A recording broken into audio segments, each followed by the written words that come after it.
देखो रिकॉर्डिंग का मैसेज क्या स्क्रीन शेयर है। Yes ma'am. अच्छा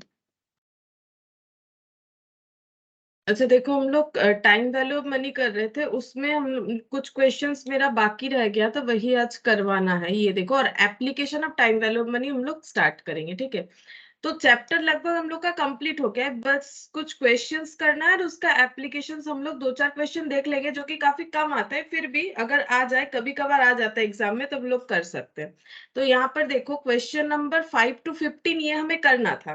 एंड क्वेश्चन नंबर 11 में एक डाउट था, क्वेश्चन 11 मेरा सॉल्व नहीं हुआ था, तो वो भी मुझे करवाना है, ठीक है। तो पहले यहाँ पर एडिशनल क्वेश्चन बैंक को ही कंप्लीट कर लेते, 4 के बाद 5 से 15, उसके बाद क्वेश्चन नंबर 11 करेंगे। तो यहाँ पर एडिशनल क्वेश्चन बैंक का क्वेश्चन नंबर 5 देखो, इसमें क्या बोला है क्वेश्चन नंबर 5 में।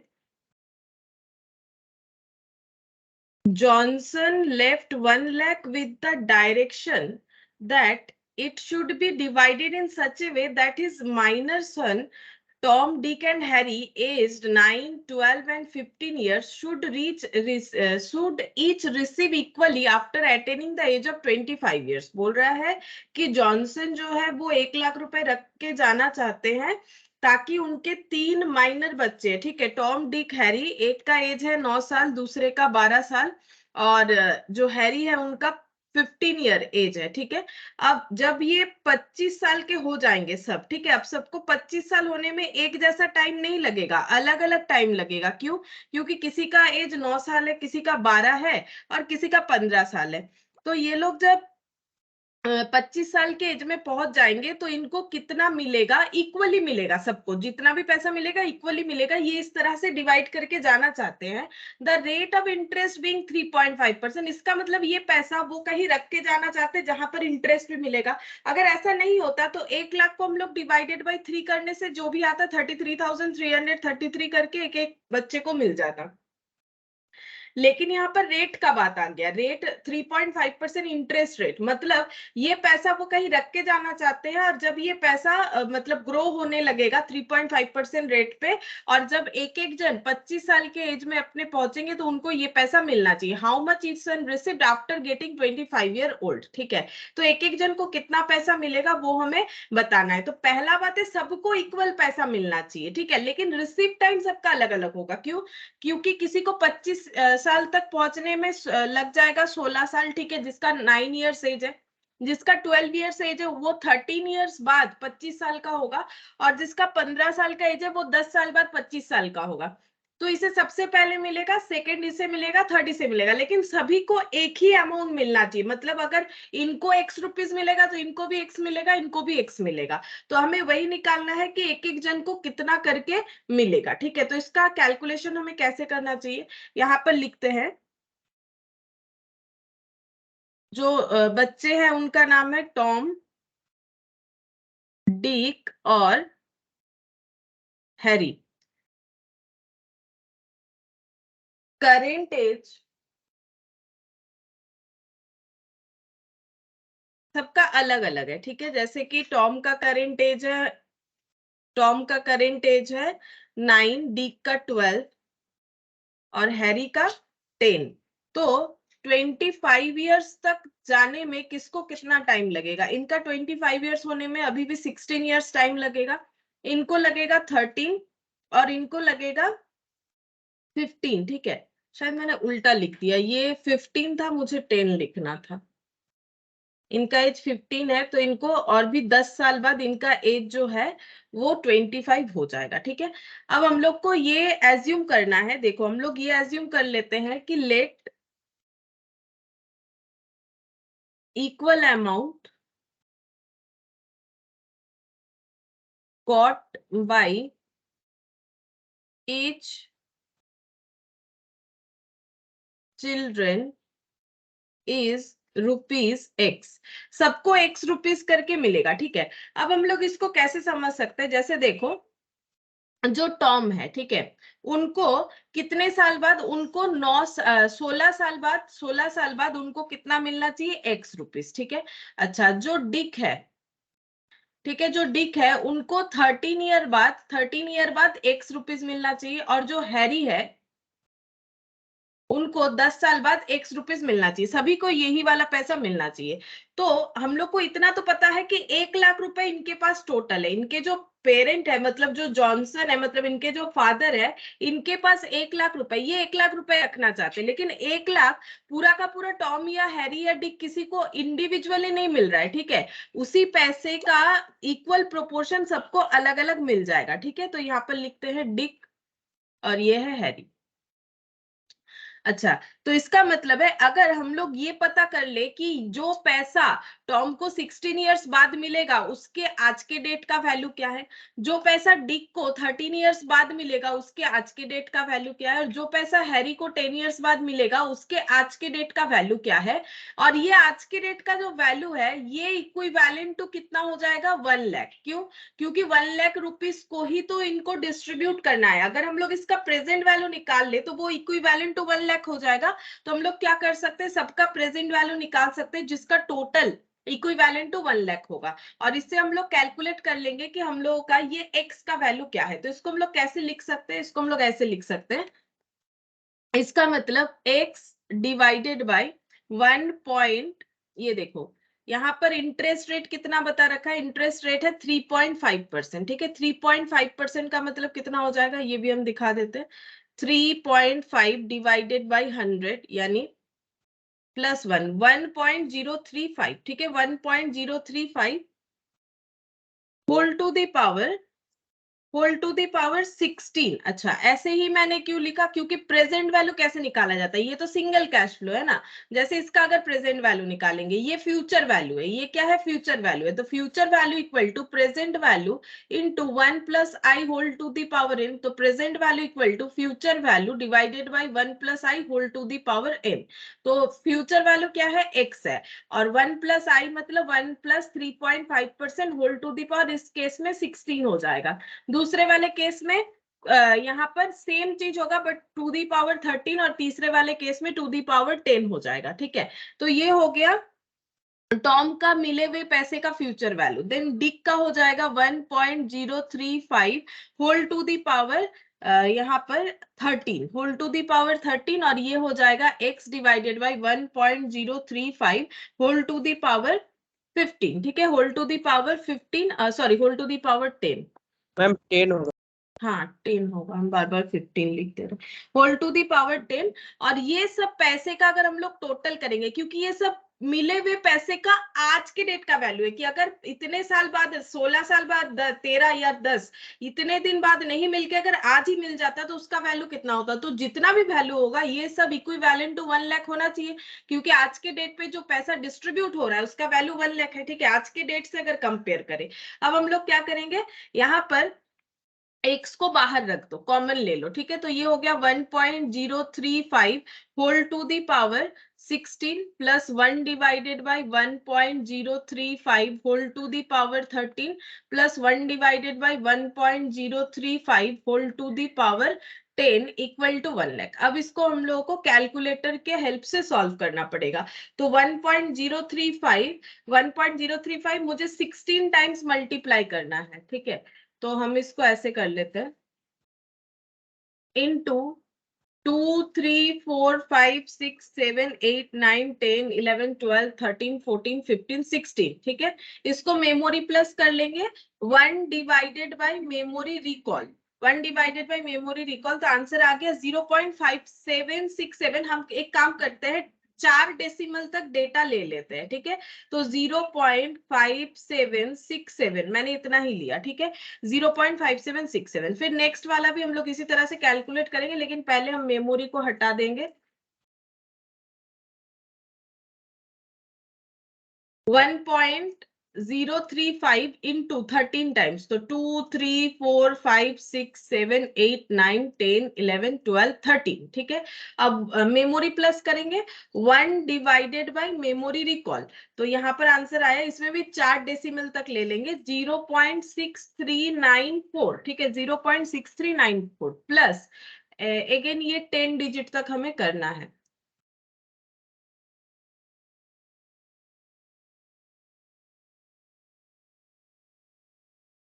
1.035 1.035 10 टाइम्स। ये देखो मेमोरी हटा दिया फिर भी इसमें है। एक मिनट, नथिंग इज सेव दिख रहा है फिर भी यहाँ पर ऑटोमेटिकली इनटू होते जा रहे हैं।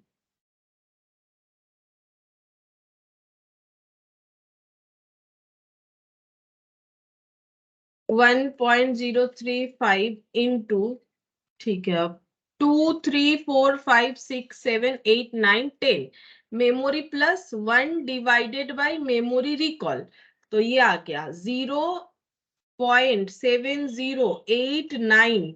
मैंने भी 4 डिजिट तक लिया, यहाँ पर हो गया 1 लाख। ठीक है, अब हम लोग क्या करेंगे, ये सब ऐड करेंगे, x equal to 1 lakh divided by ये वैल्यू। ठीक है, तो इसे हम लोग कर लेते हैं ऐड, 0.5767 प्लस 0.6394 प्लस 0.7089।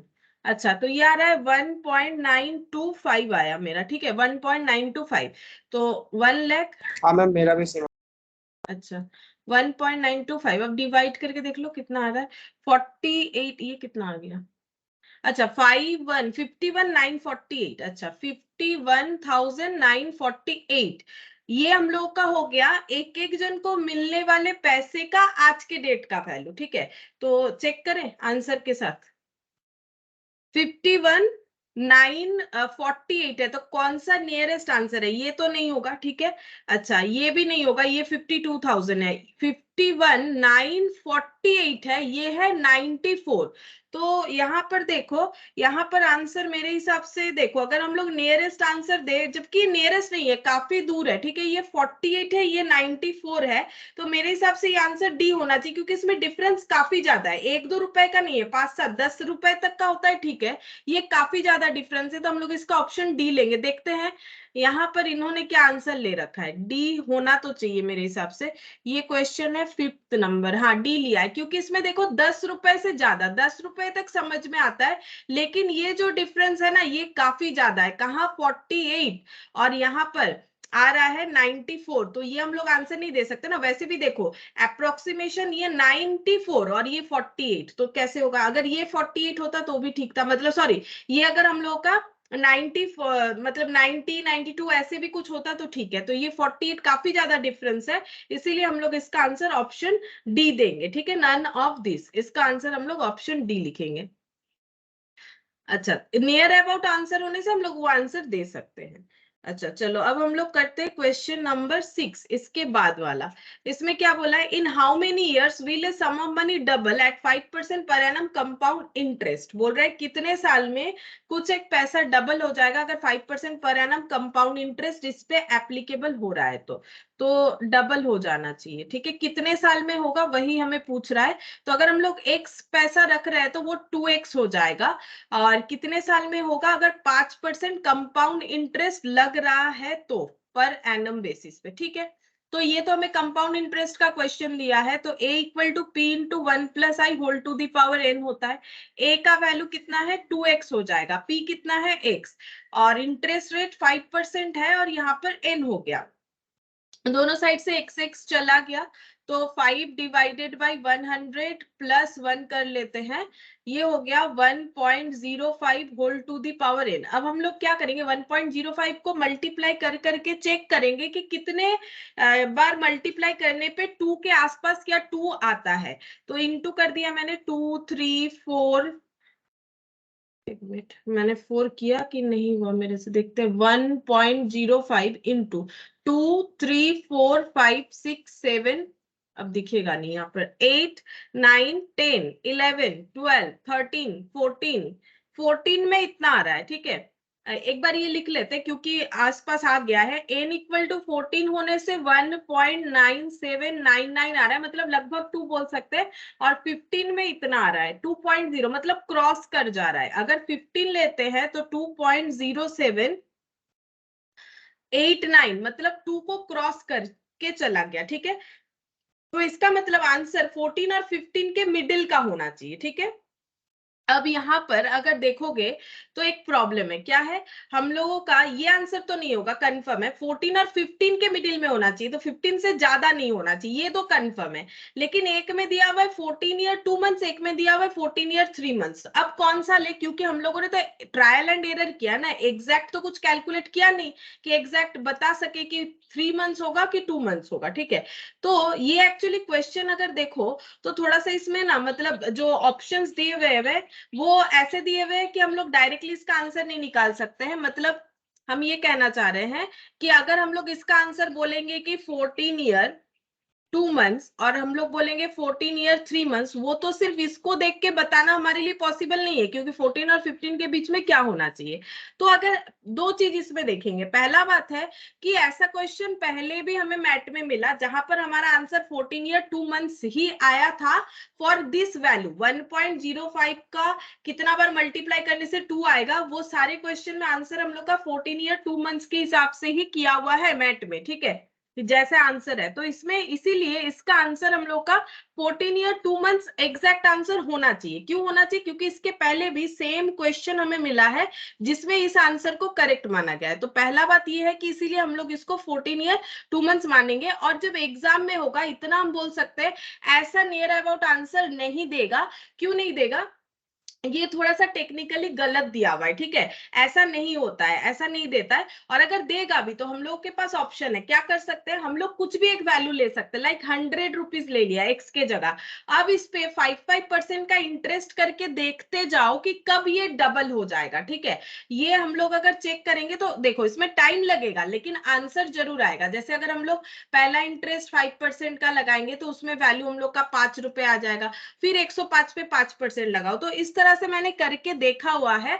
तो एग्जैक्ट आंसर जो है ना वो है 5 ईयर 2 मंथ्स लगभग 15 डेज। ऐसा करने से हम लोग का ये आंसर जो है मैचअप होता है, ठीक है, मतलब डबल हो जाएगा। अब एक 100 से 200 करो या 200 को 400 करो, किसी भी एक तरीके से कैलकुलेटर में, ये तो मैंने एक एक लाइन बताया, अगर कैलकुलेटर में चेक करोगे ना तो पता चल जाएगा कि कितना होना चाहिए। जैसे इसका 5.25 तो इस पे हो जाएगा हम लोग का 110.25। ऐसा करके जब 14 टाइम्स करेंगे ना तो हम लोग को पता चलेगा कि कितना वैल्यू आ रहा है। और 14 ईयर 2 मंथ्स 15 डेज कैलकुलेटर पे फटाफट करते जाओगे तो दिखेगा कि ये एग्जैक्ट डबल हो रहा है, ठीक है। इसीलिए ये मैंने चेक करके देखा हुआ है, तो चेक करके देख सकते हो कि सच में इसमें आ रहा है कि नहीं। बाकी रहा आंसर का बात, एक्चुअली बाकी सारे क्वेश्चन में हम लोगों ने जब ये वैल्यू से 2 लाया तो हम लोगों ने 14 ईयर 2 मंथ्स ही माना है, ठीक है। तो इसीलिए यहाँ पर 14 ईयर 2 मंथ्स आंसर को ही हम बोलेंगे कि यही करेक्ट आंसर होना चाहिए, ठीक है। 14 ईयर 3 मंथ्स वैसे भी एग्जैक्ट आंसर में भी नहीं आएगा, ज्यादा हो रहा है ये वैल्यू, ठीक है। तो एक बार देख लेते हैं कि इन्होंने क्या कर रखा है, बी ही ऑप्शन दे रखा है। एक्चुअली ये आंसर देना ही नहीं चाहिए था, इसके जगह नन ऑफ दिस देना चाहिए था, ठीक है। तो ये इसीलिए हम बोलेंगे कि थोड़ा सा क्वेश्चन देने का तरीका मुझे ठीक नहीं लग रहा है, ठीक है। तो ये बी ऑप्शन करेक्ट है, क्योंकि हम लोग चेक करके भी देख सकते हैं, कैलकुलेटर में फटाफट कोई भी वैल्यू लेके चेक करके देख सकते हैं।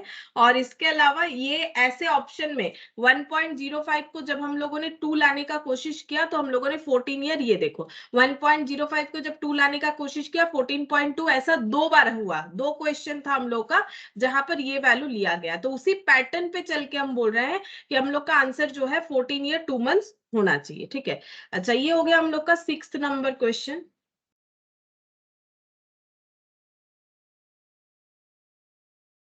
अब हम लोग करेंगे क्वेश्चन नंबर 7।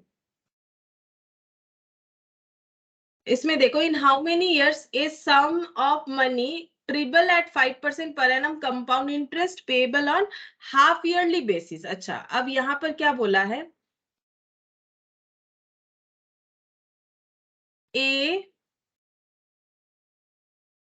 पहले हम इसको ड्रॉ कर लेते हैं एक बार। यहाँ पर बोल रहा है how many years a sum of money treble, कितने दिन में, कितने दिन में कुछ पैसे जो है वो 3 गुना हो जाएंगे, मतलब एक्स है तो 3x हो जाएगा। और इंटरेस्ट कैसा है, 5% compound interest payable on half yearly basis, ठीक है। मतलब ईयर में 2 टाइम्स 5% का आधा, मतलब 2.5% इस तरह से इंटरेस्ट मिलेगा, 2.5% फिर 2.5%, इस तरह से इंटरेस्ट मिलता जाएगा 6 मंथ्स के गैप में। अगर ऐसा ही चलता जाए तो कितने दिन में कुछ अमाउंट 3 गुना हो जाएंगे। तो फिर से वही हम लोग का यहाँ पर सिंगल कैश फ्लो है, तो A equal to P into 1 plus I whole to the power n। तो A का वैल्यू है 3x, P मतलब x हो गया 1 प्लस 2.5%, और हम लोग को पूछा कितने दिन बाद होगा, तो ये 3 हो गया, दोनों साइड से x चला गया, 2.5 डिवाइडेड बाई 100 प्लस 1, तो 1.025 whole to the power n। फिर हम लोग ट्रायल एरर करके देखेंगे इसको कितने बार मल्टीप्लाई करने से हम लोग का आंसर 3 आ जाता है। तो इंटू करते हैं, 2 3 4 5 6 7 8 9 10 11 12 13 14 15 16 17 18 19 मैम 20 45 45 में, अच्छा n इक्वल टू 45, 45 में कितना आ रहा है? 3.037 037, और इसके मतलब ये 3 को क्रॉस कर गया, मतलब 44 में भी एक बार देखना पड़ेगा, ये तो 3 को क्रॉस कर जा रहा है, 44 में कितना होगा फिर, ये भी एक बार देखना पड़ेगा।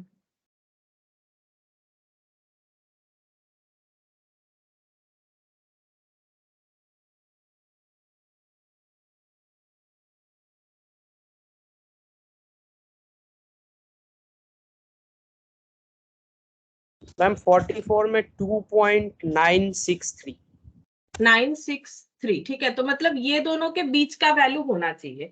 अच्छा, अब क्वेश्चन में हमें पूछा क्या है, इन हाउ मेनी ईयर्स, कितने साल में ये होगा, इन हाउ मेनी ईयर्स पूछा है, ठीक है। और एन का मतलब ईयर्स नहीं होता है, एन का मतलब क्या होता है, एन का मतलब होता है T into number of conversion per annum.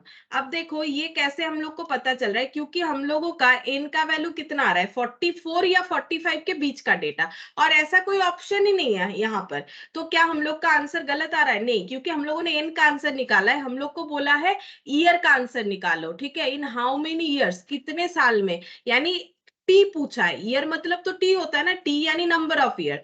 तो यहाँ पर टी का वैल्यू हमें पूछा है, number of conversion per annum होगा 2 बार, क्योंकि कंपाउंडेड हाफ ईयरली है, ठीक है।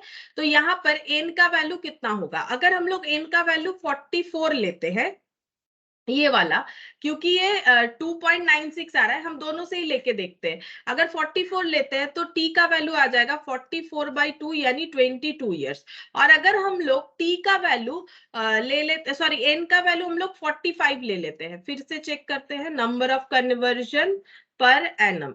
अगर हम लोग ये वैल्यू 45 लेते हैं तो उस केस में हम लोग का टी का आंसर आ जाएगा 45/2, मतलब 22.5 ईयर्स आ जाएगा। अब हमें ऑप्शन देखना चाहिए कि हम लोग के पास ऑप्शन क्या है, तो हम लोग के पास देखो 22 वाला एक ही ऑप्शन है, यहाँ कोई कंफ्यूजन नहीं है। तो एक्चुअली ऑप्शन इस तरह से होना चाहिए कि इतना कम कम गैप का अगर कंफ्यूजन दिखे हमें तो कैसे सॉल्व करेंगे, ठीक है। तो ये जो क्वेश्चन है ये देने का पैटर्न बिल्कुल सही है, देखो 18 से तो नहीं होगा कहीं पर भी, हमारा एग्जैक्ट आंसर ये वाला हो जाएगा, मतलब 22 ईयर्स 3 मंथ्स, जो हम लोग ट्रायल एरर करके डायरेक्टली तो नहीं निकाल सकते, हाँ, लेकिन ऑप्शन अगर इस तरह से रहे कि हम लोगों को देख के समझ में आ जाए, जैसे ये वाला था तो 22 वाला आंसर, अब 45 लो 44 लो, क्या फर्क पड़ता है, तो हम लोग डी का आंसर दे देंगे 22 ईयर्स 3 मंथ्स। इस तरह से एग्जैक्ट आंसर हम लोग निकाल सकते हैं, ठीक है। फिर देखो क्वेश्चन नंबर 8,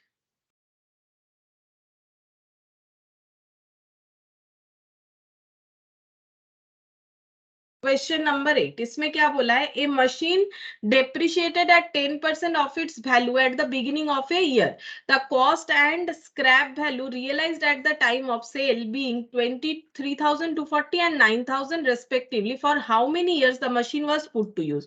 बोल रहा है कि मशीन पर डेप्रिशिएशन लगाया जा रहा है 10% उसके वैल्यू के हिसाब से, और कॉस्ट है मशीन का इतना, और स्क्रैप वैल्यू है मशीन का इतना, कितने साल के लिए ये मशीन हम लोग यूज कर सकते हैं, ठीक है। तो यहाँ पर लिखते हैं a equal to p into 1 minus i whole to the power n, इस तरह से होगा, ठीक है। अच्छा, अब हम लोग का a मतलब जो बचा हुआ वैल्यू यानी 9,000 मशीन का वैल्यू बचेगा। अच्छा, कॉस्ट कितना है 23,240, मशीन का कॉस्ट है 23,240, 1 माइनस आई, आई का मतलब जो डेप्रिशिएशन रेट 10%, इन एन, ठीक है, मतलब कितने साल तक ये मशीन हम लोगों का यूज होगा। तो ठीक है, ये पहले 9000 डिवाइडेड बाई करेंगे 23/240 कैलकुलेशन में, और ये 10 डिवाइडेड बाई 100 और -1, तो ये हो जाएगा 0.9 टू द पावर n, और 9000 डिवाइडेड बाई 23/240, तो ये वैल्यू आ रहा है 0.387। अच्छा, इसको लिख लेते हैं 0.387 726, मतलब 3 लिख लेते हैं, और 0.9 whole to the power n। अब हम लोग चेक करेंगे कि 0.9 को कितने बार मल्टीप्लाई करने से ये आएगा। तो यहाँ पर देखते हैं 2 3 4 5 6 7 8 9। अच्छा, 9 में देखो एग्जैक्ट आ रहा है ना, एन इक्वल टू का 9 में वैल्यू आ रहा है 0.38742, तो लगभग एग्जैक्ट है। देखो 3873 3874 है, बस इतना ही फर्क है। इसके बात करेंगे तो 34 आ जा रहा है ना, अगर एन इक्वल टू 10 लेंगे तो ये 34 आ जा रहा है, जो कि हम लोग का मिसमैच हो रहा है, ये ज्यादा मैच हो रहा है। तो ये तो करीब करीब एग्जैक्ट आंसर दे रहा है, तो हम लोग बोल सकते हैं एन का वैल्यू 9 होना चाहिए। अब देखते हैं हमारे पास ऑप्शन क्या क्या है। ये रहा, ये देखो 9 ईयर्स, तो ये तो हम लोग का सिंगल कैश फ्लो था, जहां पर एन का मतलब ही ईयर होता है। लेकिन जब हम लोग इस तरह का क्वेश्चन करते हैं, मतलब कंपाउंडेड जो है हाफ ईयरली क्वार्टरली होता है, तब एन का मतलब 3 to number of conversion per annum होता है। लेकिन इसमें तो ऐसा नहीं होता, इसमें एन का मतलब ईयर ही होता है। तो ईयर में आंसर निकल के आ गया, आंसर हम लोग का 9 ईयर्स आ रहा है, यानी कि ऑप्शन सी आंसर आ रहा है। ठीक है, एक बार चेक कर ले सी ऑप्शन इन्होंने लिया है कि नहीं, 8th नंबर का। हाँ, 8th का सी लिया है, ठीक है। अच्छा, अब हम लोग 9th नंबर क्वेश्चन देखते हैं। 9th नंबर क्वेश्चन में क्या बोला है, a machine worth 4,90,740 is depreciated at 15% on its opening value each year. Opening value पे हर साल होगा। ये लैंग्वेज हमें क्या बताता है कि ये WDV मेथड है ना, हर बार जो ओपनिंग वैल्यू दिखेगा उस पे डेप्रिशिएशन लगेगा। सेम चीज यहाँ पर भी बोला था, ठीक है, eight the beginning of year में लगेगा 10% डेप्रिशिएशन लग रहा है beginning of year, the cost and scrap बताया था, और यहाँ पर हमें बोला था कि मशीन को पुट टू यूज रख रहा है, वैसे ही सेम टाइप का बोला है। देखो SLM यहाँ पर बोला नहीं है।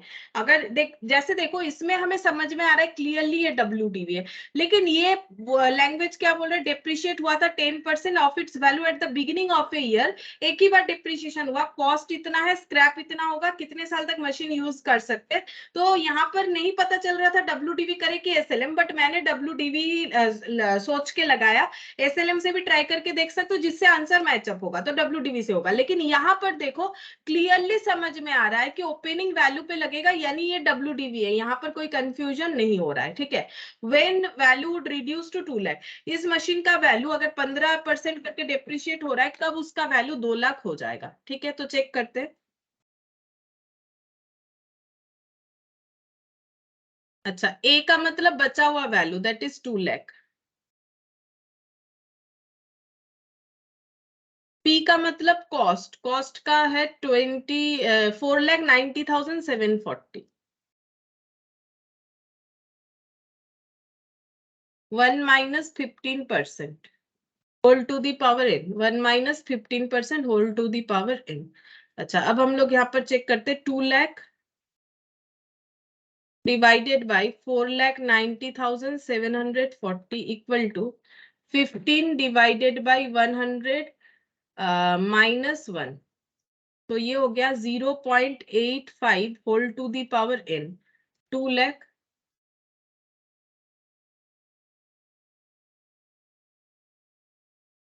अच्छा, ये वैल्यू निकल के आ रहा है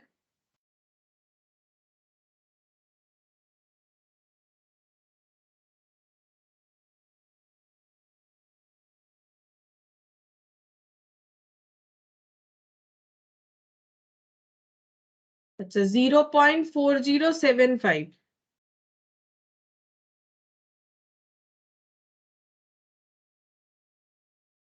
equal to 0.85 whole to the power N. अब चेक करते हैं कितने बार में हो जाएगा।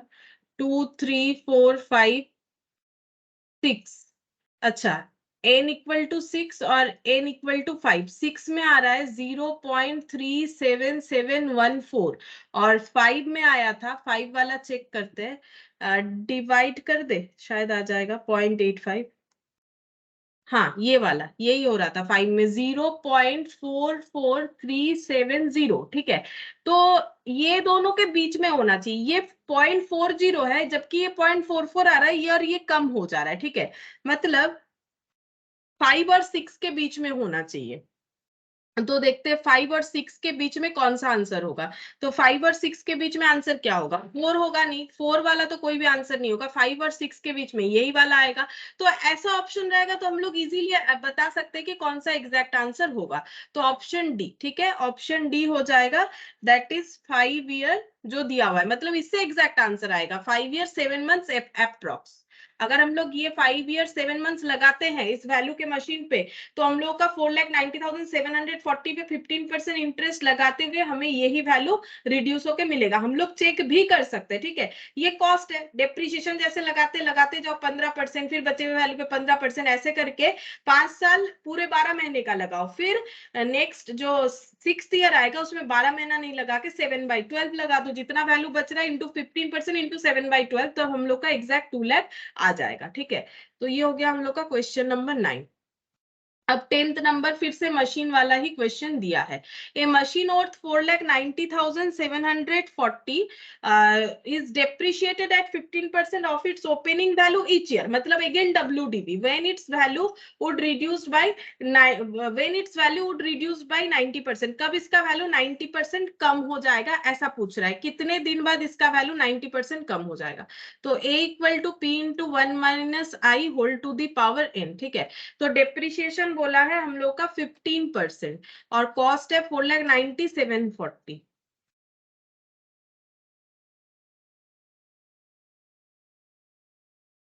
कितने दिन बाद इसका वैल्यू 90% हो जाएगा? अच्छा 90% कैसे निकालेंगे? मतलब ये जो वैल्यू है इसका 90%, तो 90% इंटू 4,90,740। ठीक है, तो ये कैलकुलेट कर लेते हैं। इसका ये देखो, ये इधर आ जाएगा तो ये 90% ही बचेगा। हम लोग इंटू करके भी देख सकते हैं या फिर ऐसे भी देख सकते हैं। देखो 90% मतलब इसका 90%, अगर इसको यहाँ डिवाइड कर लेंगे तो ये 90% ही बचेगा, यानी 90/100, और ये हो गया 15 डिवाइडेड बाई 100 और -1, तो ये हो जाएगा 0.85 whole to the power n। ठीक है, अब ये कैलकुलेट करके भी कर सकते हो 90%, लेकिन बेटर ये होगा ना कि हम लोग इस तरह से करें, यही हमारा शॉर्टकट हो जाएगा। ये हो गया 0.9 equal to 0.85 whole to the power n। अब हमें चेक करना है कि 0.85 ये कितने टाइम में हो जाएगा, चेक करते हैं। 0.85 इंटू 2 3 4 5 6 7 8 9 10 11 12। अच्छा ये मेरा, एक मिनट, इसको अगर कैलकुलेट करते तो शायद थोड़ा सा अप्रोक्सीमेशन में चेंज आएगा। चेक करते, एक मिनट। 4,90,740 इंटू 90%, तो ये हो गया 441। एक मिनट, मैंने गलत देख लिया, क्या क्या बोला है? मशीन और 4,90,740 is depreciated at 15% of its opening value each year when it would when value ma'am would reduce। Reduce by 90%, मतलब 10% में आ जाएगा ना? हाँ, रिड्यूस्ड बाय 90%, हाँ तो ये 10% होना चाहिए, इसीलिए गलत हो रहा है। ठीक, ये 10% होगा, रिड्यूस्ड बाई बोला है। अच्छा, तो 10% होने से ये 10% रह जाएगा। 10/100 मतलब कितना हो जाएगा? 0.1। अब सही होगा। अच्छा, अब चेक करते हैं। 0.85 इंटू करते हैं 2 3 4 5 6 7 8 9 10 11 12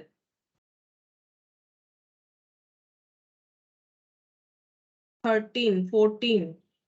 14 में आ रहा है 0.10। 14 में आ रहा है, 14 में आ रहा है 0.10। इसको लिखते हैं, n इक्वल टू 14 में आ रहा है 0.10276, और अगर 15 कर ले तो कितना आ रहा है? 0.08 हो गया। अच्छा, n इक्वल टू 15 करने से 0.0873 ऐसे आ जा रहा है, मतलब कम हो जा रहा है। ये हम लोग का नियर अबाउट आंसर है, मतलब 14 और 15 के बीच का वैल्यू होना चाहिए। तो 14 और 15 के बीच में कोई वैल्यू हमें दिया हुआ है? 14 और 15 के बीच में ये रहा 14 ईयर 2 मंथ्स। 14 और 15 के बीच में 14 ईयर 2 मंथ्स हम लोगों को एग्जैक्ट आंसर मिल जाएगा। तो ये डी हो गया, 14 ईयर 2 मंथ्स। चेक करते हैं ऑप्शन क्या ले रखा है। 10th नंबर का डी होना चाहिए। हाँ, डी लिया है, 10th का डी लिया हुआ है। अच्छा, 11 नंबर देखते हैं।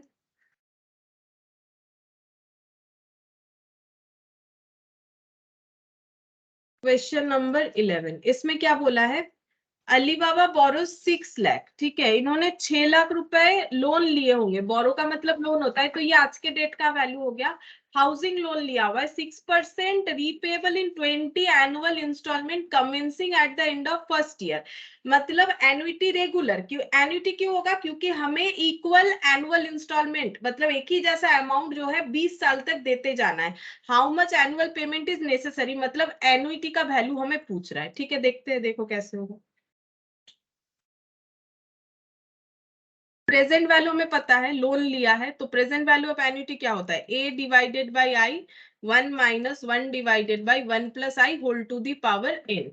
ये फॉर्मूला याद रखना पड़ेगा। लोन लिया गया है 6 लाख रुपए का, और इस 6 लाख रुपए को हमें 20 साल में लौटाना है इंटरेस्ट के साथ, इक्वल अमाउंट रीपे करके 6% इंटरेस्ट के साथ 20 साल में लौटाना है। तो यहाँ पर 20 हो जाएगा। अच्छा, अब कैलकुलेट कर लेते हैं। यहाँ पर 6 डिवाइडेड बाई 100 प्लस 1, 20 टाइम्स 2 3 4 5 6 7 8 9 10 11 12 13 14 15 16 17 18 19 20। अच्छा, ये वैल्यू आ रहा है मेरा। इसको करेंगे मेमोरी प्लस 1 डिवाइडेड बाई, ये कुछ ऐड हो गया, ये फिर से एक बार कर लेते हैं।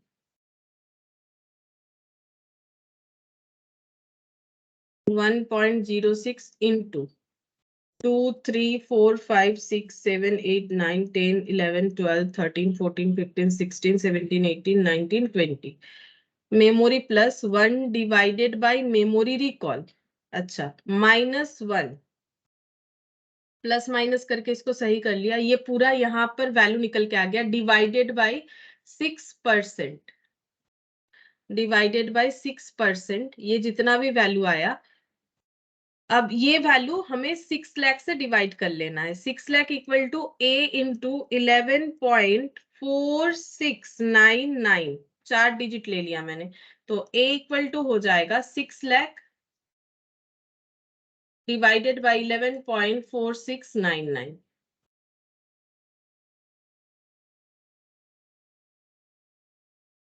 अच्छा, ये आ गया हम लोगों का 52,310। लिखते हैं यहाँ पर 52,310.8। देखते हैं कोई आंसर हमारा मैच होता है कि नहीं। 52,310, ये तो ज्यादा है। 52,400, ये रहा 52,310। एग्जैक्ट आंसर मिल रहा है ऑप्शन सी के साथ, तब तो अच्छा है, एग्जैक्ट आंसर मिल गया 52,310। हमें कोई प्रॉब्लम नहीं है। देखो, जब हमें 4 ऑप्शन दिया हुआ है, कोई डी मतलब नन ऑफ दिस नहीं है, तो कोई ना कोई एक आंसर तो जरूर होगा ना। तो ये देखो एग्जैक्ट टैली हो गया 52,310। तो हम लोग वही वाला ऑप्शन लेंगे, अगर हमें एग्जैक्ट वैल्यू मिल रहा है तो वही ऑप्शन लेना चाहिए। अच्छा, अब देखते हैं क्वेश्चन नंबर 12। अच्छा, इसमें क्या बोला है?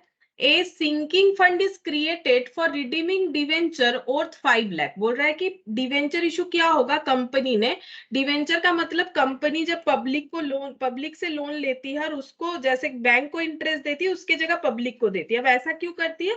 बैंक से लेने से जो कॉस्ट पड़ता है, मतलब जो इंटरेस्ट होता है, वो पब्लिक से लेने से कम होता है। ठीक है, इसीलिए किया जाता है ऐसा, कंपनी ऐसे करती है। तो यहाँ पर देखो क्या बोला है कि यहाँ पर बोल रहा है कि सिंकिंग फंड क्रिएट किया गया है डिवेंचर का रीपेमेंट करने के लिए, और डिवेंचर का वैल्यू जो है वो बोल रहा है 5 लाख है, ठीक है। 5 लाख रुपए हमें रीपे करने पड़ेंगे eight the end of 25 year. मतलब लोन का अमाउंट ये नहीं है, लोन कितना है वो, मतलब डिवेंचर मतलब तो लोन का वैल्यू जो भी है वो रीपे करना है जब हमें 25 साल बाद, तब उसका वैल्यू 5 लाख होगा, ऐसा बोला गया है, ठीक है। तब उसका वैल्यू 5 लाख होगा, ऐसा बोल रहा है। अच्छा, अब यहाँ पर क्या बोल रहा है कि 25 years, how much provision need to be made out of profit, हर साल प्रॉफिट से कितना पैसा हम लोग हटा के रखे और सिंकिंग फंड बनाए, जो कि मतलब रिडेम्पशन ऑफ डिवेंचर जब हम लोग पढ़ते ना तो उसमें ऐसे ही करते हैं कि फ्यूचर में लोन रीपे करने के लिए आज से पैसा जमा करके रखना फंड बना के,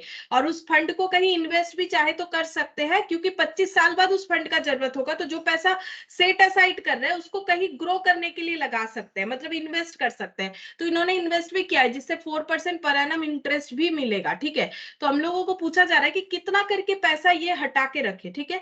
तो यहाँ पर क्वेश्चन ये बोल रहा है कि एक कंपनी ने डिवेंचर इशू किया है और 25 साल बाद वो डिवेंचर का पैसा कंपनी रीपे करने वाली है, और तब कंपनी को 5 लाख का जरूरत है, क्योंकि 25 साल बाद 5 लाख देने वाली, ये बोला गया है। रिडीमिंग डिवेंचर और 5 lakh eight the end of 25 year. अभी से वो हर बार कितना करके पैसा जमा करे, जिसको एन्युटी बोलेंगे, कितना पैसा प्रॉफिट से सेट असाइड करे ताकि 25 साल बाद उन्हें 5 लाख मिल जाएगा, ये पूछा गया है। तो ये हमें फ्यूचर वैल्यू दे रखा है, तो इसका मतलब हमें एन्युटी का फ्यूचर वैल्यू का फॉर्मूला लगाना चाहिए। तो फ्यूचर वैल्यू ऑफ एन्युटी का फॉर्मूला क्या होता है? फ्यूचर वैल्यू ऑफ एन्युटी का फॉर्मूला हो जाएगा ए डिवाइडेड बाई, क्या हो जाएगा फ्यूचर वैल्यू का, हम भूल गए, एक सेकंड देख लेते हैं।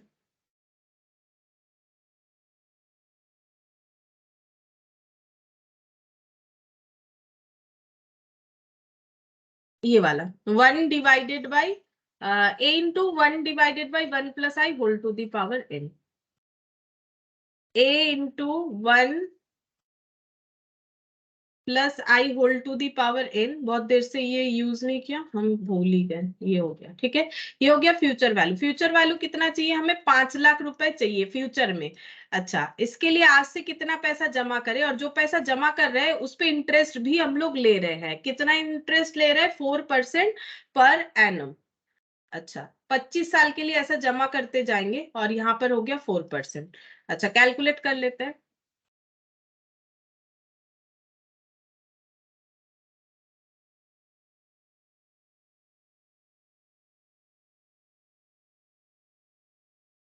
4 डिवाइडेड बाई 100 +1, 25 बार मल्टीप्लाई करना है। 2 3 4 5 6 7 8 9 10 11 12 13 14 15 16 17 18 19 20 21 22 23 24 25 -1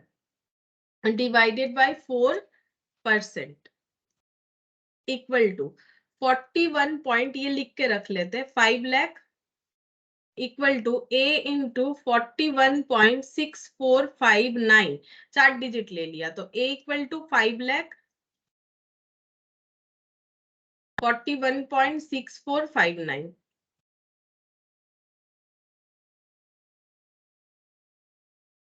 6459 देखते हैं। 12,005 देखते हैं ऐसा कोई ऑप्शन था भी कि नहीं। 12,005 चेक करते हैं। हाँ, 12,006 है, मतलब नियर अबाउट 5.9, मतलब हम लोग बोल सकते हैं 6, यानी कि ऑप्शन ए ये हम लोग का आंसर आ रहा है। एग्जैक्ट ही आ रहा है बोल सकते हैं, क्योंकि देखो 5 के बाद 0.9 है, तो इसमें ये 5 का ट्रांसफॉर्मेशन 6 में हो ही जाएगा, इसमें कोई प्रॉब्लम नहीं है। तो यहाँ भी एग्जैक्ट ही मिल गया आंसर, तो 12 का ए देख लेते एक बार। हाँ, 12 का ए ही किया है। अच्छा, अब नेक्स्ट क्वेश्चन में चलते हैं, क्वेश्चन नंबर 13। बोल रहा है machine cost 5,20,000 with an estimated life of 25 years. A sinking fund is created to replace it by a new model at 25% higher cost. Sinking fund का मतलब होता है कि जैसे डिवेंचर का पैसा रिडीम करने के लिए हम लोग डिवेंचर रिडेम्पशन रिजर्व, यानी जिसको सिंकिंग फंड भी बोला जाता है, वैसे बनाते हैं। सेम तरीके से हम लोग प्रोविजन फॉर डिप्रिशिएशन या फिर एक्यूमुलेटेड डिप्रिशिएशन फंड या सिंकिंग फंड, जो भी बोलो, ये हम लोग बनाते, जो हम लोगों ने कल के क्लास में स्टार्ट किया था अकाउंट्स पे, कि सिंकिंग फंड क्रिएट करना है इनको, ताकि फ्यूचर में ये इस मशीन को रिप्लेस जब करें इनके पास पैसा हो। तो ये जो नया मशीन खरीदेंगे 25 साल बाद, उसका दाम इतना नहीं है, उसका दाम है इससे 25% ज्यादा, ठीक है। और 25 ईयर्स बाद ये पुराने मशीन को बेच के स्क्रैप वैल्यू इनको रियलाइज्ड होगा 25,000।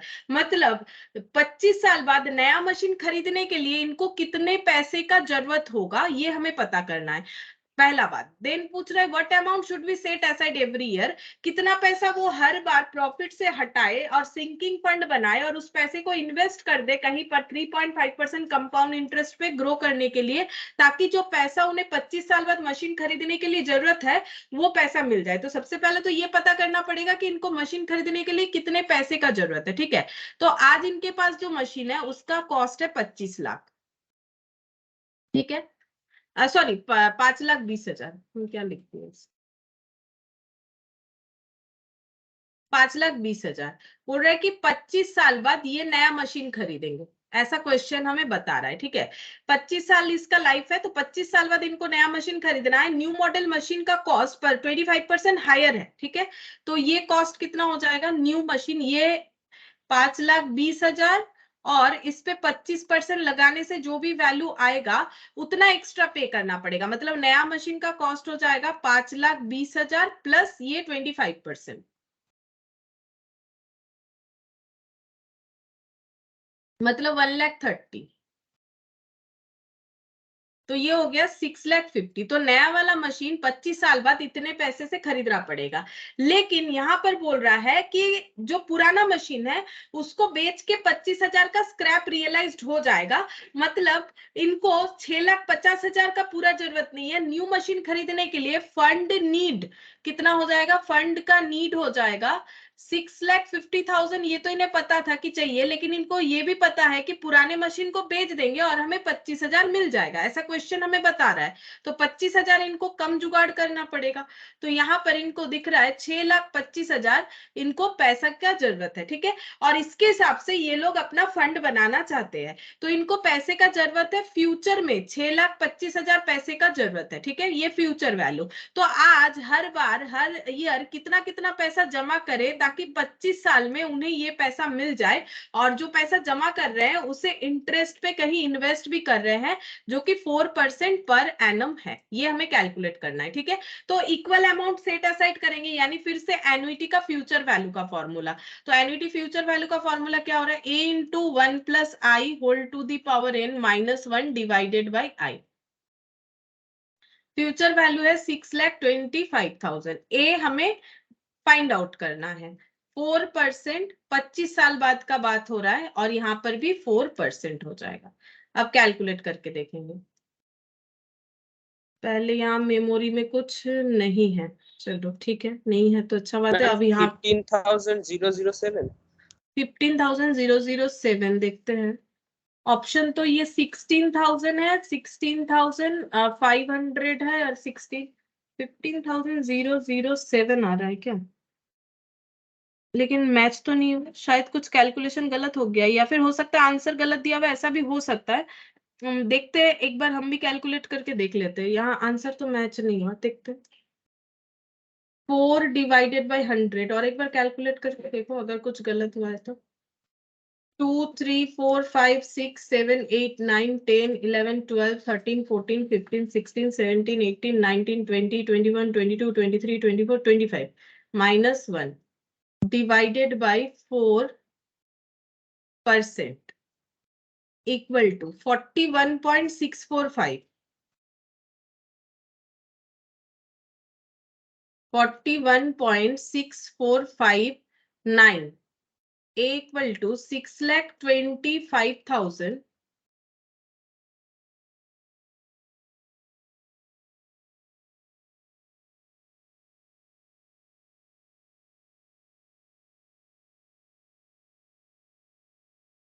देखते हैं, मेरा भी इतना ही आ रहा है, 15,007 आ रहा है।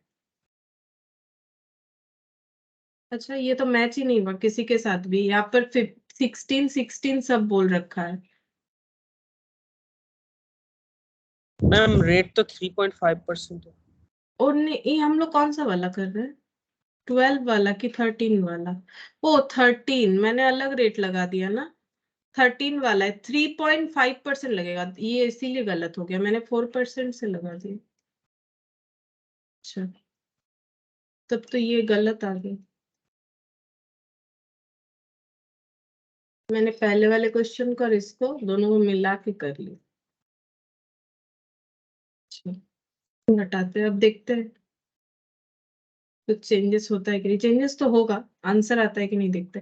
3.5 डिवाइडेड बाई 100 प्लस 1, 25 बार।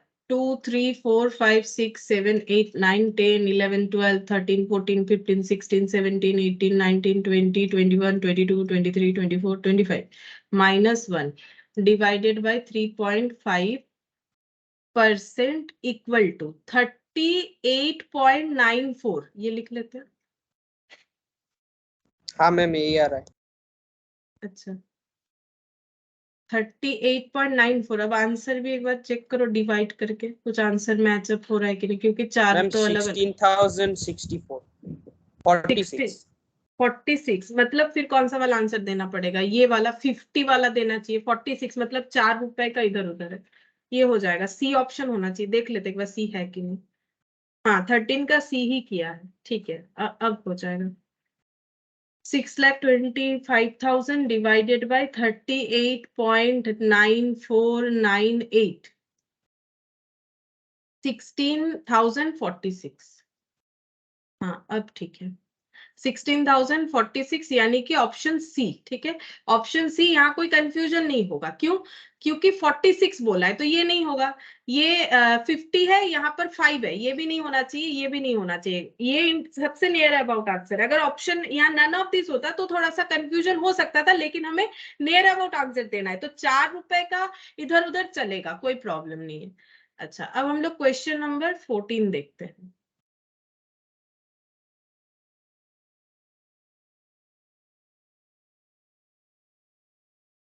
इसमें देखो क्या बोला है, Raja aged 40 wishes his wife Rani to have 40 lakh at his death. तो राजा ऐसा चाह रहे हैं कि अभी उनका एज 40 साल है, जब उनका डेथ हो जाएगा तो उनकी वाइफ रानी को 40 लाख मिल जाए।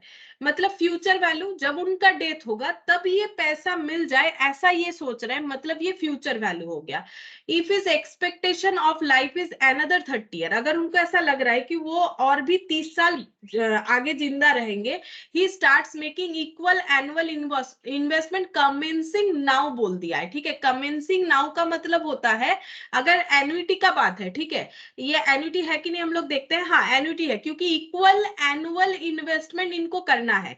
ये 40 लाख इन्हें फ्यूचर में चाहिए, तो आज से ये पैसा जमा करके रखना चाहते हैं अगले 30 साल तक, क्योंकि इनको लग रहा है कि ये अब 30 साल ही और बचेंगे, मतलब उसके बाद इनका डेथ हो जाएगा, ऐसा इनका मानना है।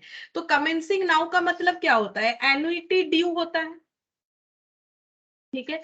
और जो पैसा इन्वेस्ट कर रहे हैं उस पे इंटरेस्ट रेट बोल रहा है 3% कंपाउंड इंटरेस्ट पर एनम करके मिलेगा। How much should he invest annually, मतलब एनुइटी पूछ रहा है कि उन्हें हर साल कितना करके पैसा जो है इन्वेस्ट करके रखना चाहिए ताकि उन्हें फ्यूचर में 40 लाख मिल जाए, ठीक है।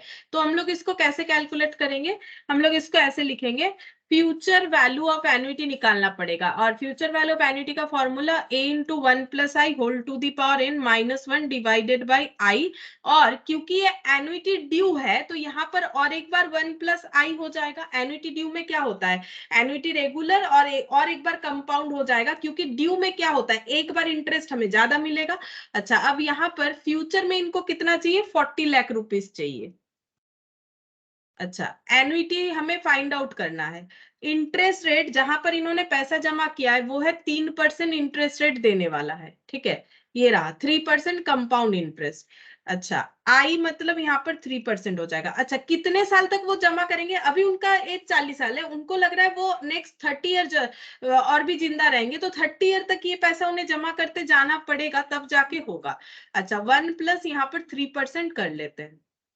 अब देखो यहाँ पर कैलकुलेट करने से आंसर क्या आएगा, 3 divided by 100, plus 1 into 2 3 4 5 6 7 8 9 10 11 12 13 14 15 16 17 18 19 20 21 22 23 24 25 26 27 28 29 30 minus 1 जो भी वैल्यू आया डिवाइडेड बाय 3%, ये वाला वैल्यू आ रहा है 47 पॉइंट मतलब 4 lakh equal to A into 47.5754, 4 digit ले लिया और 3% मतलब 3 डिवाइडेड बाई 100 प्लस 1 1.03, ये मल्टीप्लाई हो जाएगा इस वैल्यू के साथ।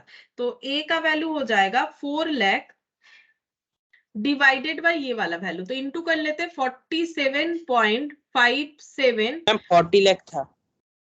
40 लाख था और एक जीरो हो जाएगा 49.002662, 40 लाख डिवाइडेड बाय 49.002662। अच्छा देखते क्या आ रहा है 81628, 81628 आंसर नहीं मैच होगा क्योंकि हाँ इसमें मैम थोड़ा सा, यही आ रहा है। हाँ लेकिन थोड़ा सा गलत है क्वेश्चन, बताते हैं इसमें क्या गलती किया हुआ है। हर एक जगह पे ना थोड़ा थोड़ा गलत है। देखो यहाँ पर क्या गलती किया, पहला बात है देखो 4 ऑप्शन में से कोई भी हमारा मैचअप नहीं हो रहा है।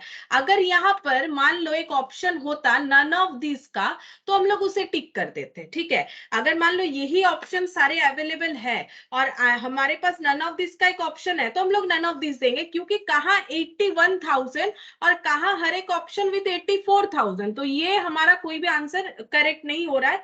नन ऑफ दिस होना चाहिए जो हम लोग का करेक्ट आंसर होगा।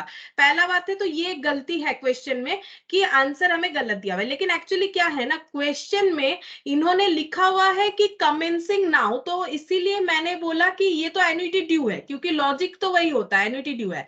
लेकिन एक्चुअली क्या हुआ है, ये क्वेश्चन का आंसर एन्युटी रेगुलर से किया हुआ है, चेक करके दिखा देते रेगुलर से किया हुआ है।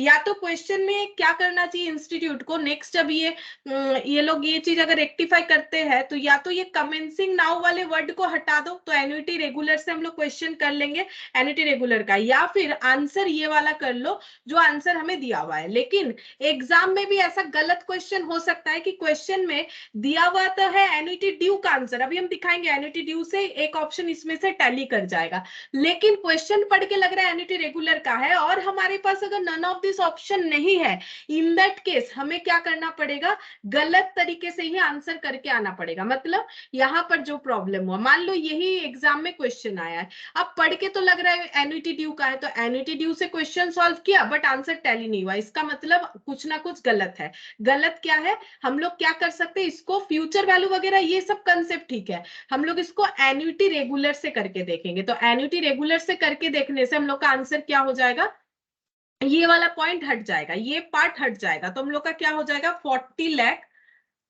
Lakh equal to A into 47.5754, ये हो जाएगा, ठीक है। अगर हम लोग इसको एन्युटी रेगुलर करते हैं ड्यू नहीं करके, तब देखो हम लोग का आंसर मिलेगा। देखो आंसर एक ऑप्शन के साथ जरूर टैली हो जाता है। एक्चुअली यहाँ पर थोड़ा हाँ सा मैम गलत, 84,078 है। 84,078 मतलब ये वाले ऑप्शन के साथ जा रहा है, 84,078 मतलब 2 रुपए का इधर उधर 80 रुपीज। अब देखो डी ऑप्शन है कि नहीं, ये देखो फिर 14 का डी है, इसका मतलब एग्जाम में भी ऐसा हो सकता है, बाई चांस ऐसा मतलब ये कुछ गलत हुआ होगा, मिसप्रिंट हुआ है या फिर ऑप्शंस में गलत है, तो यहाँ पर अगर नन ऑफ दिस नहीं होता है तो एग्जाम में भी हमें करके देखना है कि कैसे ऑप्शन टैली होगा, क्योंकि कुछ वहां तो हमें टिक करना है, तो या तो हम लोग टिक नहीं करके आएंगे या तो कोई एक ऑप्शन में टिक करेंगे। अब अगर नन ऑफ दिस का ऑप्शन रहेगा नहीं, खुद से लिख के तो टिक कर नहीं सकते, तो कहीं एक करना पड़ेगा, तो कैसे करेंगे, तो ये ऑप्शन देख के तो हम लोग एजम्पशन नहीं लगा सकते कि इसमें से कौन सा होगा, तो हम लोग इस तरह से करके जरूर एजम्पशन लगा सकते हैं, तो उसी तरह से करना पड़ेगा, ठीक है। तो यहाँ पर 40 लाख और 47.5754, तो यहाँ पर आ जाता है 84,000 मेरा इतना आ रहा है, ठीक है, मतलब वो थोड़ा सा राउंड ऑफ के लिए इधर उधर हो सकता है, 77 आ रहा है, मेरा यहाँ पर 80 है। चलो, तो ये ऑप्शन डी हम लोग का आंसर होगा, लेकिन करेक्ट आंसर यही होना चाहिए अकॉर्डिंग टू क्वेश्चन लैंग्वेज, ठीक है। और अगर ये लैंग्वेज ही हटा देते हैं तब ठीक है, तब ये हम लोग का आंसर सही होगा। अब ये थोड़ा थोड़ा चीज जो यहाँ पर गलत दिख रहा है ना हमें, ये कभी कभी हो जाता है इंस्टीट्यूट के तरफ से, तो हम लोग को भी ना एग्जाम के लिए भी इस तरह से रेडी रहना चाहिए। बाई चांस अगर कुछ गलत क्वेश्चन आ जाता है और नन ऑफ दिस का ऑप्शन नहीं है, तब हमें इस तरह से ट्राई करके देख लेना चाहिए। और लास्ट क्वेश्चन, क्वेश्चन नंबर 15, यहाँ पर क्या बोला है?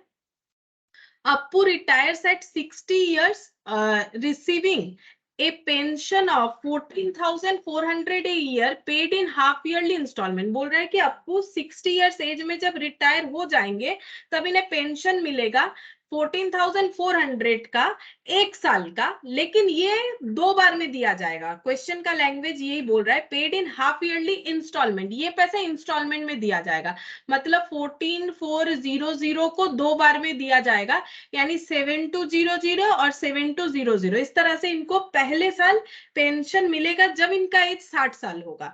अब बोल रहा है for rest of his life after his life expectation to be 13 years. अब बोल रहा है बाकी जो भी रिटायरमेंट होने के बाद बाकी जितने भी टाइम वो जिंदा रहेंगे, जिंदा रहते तभी ना पेंशन मिलता है, रिटायरमेंट के बाद एक एम्प्लॉय जितना दिन उसका लाइफ रहता है उसको पेंशन मिलते जाता है, वो उनका डेथ हो जाता है फिर नहीं मिलता है, ठीक है। तो 13 ईयर्स बोल रहा है कि इनका आगे का जिंदगी और 13 ईयर्स है, ठीक है। तो बोल रहा है for the rest of the life after his life expectation to be 13 years and that interest at 4% per annum is payable half yearly, what single sum is equivalent to his pension। अगर इसी तरह से इनको pension मिलता जाएगा, question ये बोल रहा है, और आगे ये और 13 साल जिंदा रहेंगे ऐसा मान के अगर हम लोग चल रहे हैं, और इंटरेस्ट रेट जो होगा, मतलब टाइम वैल्यू मनी जो है वो पैसे का, जैसे ये तो हमारा फर्स्ट ईयर का बताया, नेक्स्ट ईयर में भी क्या इतना ही मिलेगा? मिल सकता है, लेकिन उसका टाइम वैल्यू ऑफ मनी के हिसाब से कितना इंटरेस्ट लग रहा है? 4% per annum payable half yearly, ठीक है। हाफ ईयरली 4% पर एनम मतलब 2% करके इंटरेस्ट जो है लगेगा, ठीक है। और अगर वो 13 साल जिंदा रहेंगे तो 26 बार इस तरह से उनको इंटरेस्ट मिलेगा। क्वेश्चन ये बोल रहा है कि अगर इस तरह से पेंशन ना देके हम लोग एक सिंगल अमाउंट दे दे उनको, कि 13 साल में जो भी पैसा मिलेगा उसका आज ही पूरा अमाउंट ले लो, तो कितना होगा, वो वैल्यू कितना होगा? What single sum is equivalent to his pension, ये पूछ रहा है, मतलब आज के डेट का वैल्यू क्या होगा। तो अगर उन्हें इस तरह से मिलेगा पैसा, देखो 7,200 ऐसा करके मिल रहा है, तो ये एन्युटी की तरह हुआ। ये देखो यहाँ पर क्वेश्चन में बोल रहा है कि आज के डेट पे कितना अमाउंट दे दे ताकि फ्यूचर में जो उन्हें पेंशन का पैसा मिलेगा, ठीक है, पेंशन का जो पैसा मिलेगा वो आज के डेट के एक सिंगल वैल्यू से इक्विवेलेंट होगा। और उनको पेंशन का पैसा कैसे मिलता है? 6 मंथ्स में 7,200, फिर 6 मंथ्स बाद 7,200, नहीं 7,200 क्या, हाँ 7,200, ऐसे करके उनको पैसा मिलते जाता है, फिर 6 महीने बाद 7,200, ऐसे करके इनको पैसा मिल रहा है। तो ऐसे करके उनको 13 ईयर तक ना देके अगर हम लोग आज ही उन्हें पूरा पैसा दे दे, तो ये सबका प्रेजेंट वैल्यू निकालना पड़ेगा, तब पता चलेगा इक्विवेलेंट अमाउंट कितना देना पड़ेगा। तो हम लोग कैसे निकालेंगे? यहाँ पर present value equal to annuity का present value equal to A by I 1 minus 1 divided by 1 plus I whole to the power n।